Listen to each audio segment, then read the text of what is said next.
देखें, हमें किसी के पीछे भागने, उनसे इल्तिजा करने या उन्हें कोई काम करने पर मजबूर करने की ज़रूरत नहीं है।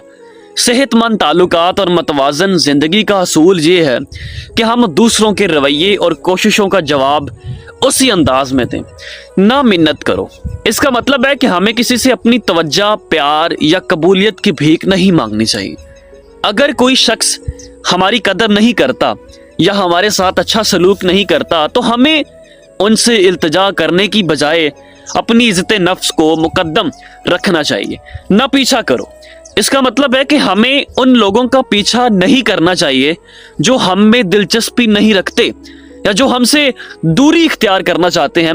किसी के पीछे भागना ना सिर्फ हमारी तवानाई ज़ाया करता है बल्कि हमारी खुद एतमादी को भी ठेस पहुंचाता है। ना ज़बरदस्ती करो।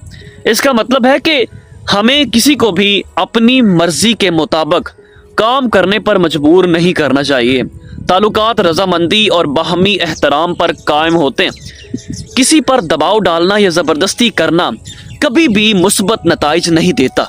जैसी तवानाई वो तुम्हें दे वैसी ही तवानाई उन्हें दो। ये इस कॉल का ये सबसे अहम हिस्सा है। इसका मतलब है कि हमें अपने ताल्लुकात में तवाज़न बरकरार रखना चाहिए। अगर कोई हमें अहमियत देता है, हमारा एहतराम करता है और हमारे साथ मुस्बत रवैया रखता है तो हमें भी बदले में वैसा ही करना चाहिए। लेकिन अगर कोई हमें नज़रअंदाज करता है, हमारी कदर नहीं करता या हमारे साथ मनफी रवैया रखता है तो हमें भी अपनी तवानाई उन पर ज़ाया करने की बजाय अपनी ज़ात पर तवज्जो देनी चाहिए। मुख्तसर ये कॉल हमें सिखाता है कि हमें अपनी कदर करनी चाहिए और ऐसे ताल्लुकात और हालात से दूर रहना चाहिए जो हमें कमतर महसूस करवाते हों। हमें दूसरों के रवैये का आईना बनना चाहिए और अपनी तवानाई उन लोगों पर सर्फ करनी चाहिए जो उसके मुस्तहिक है।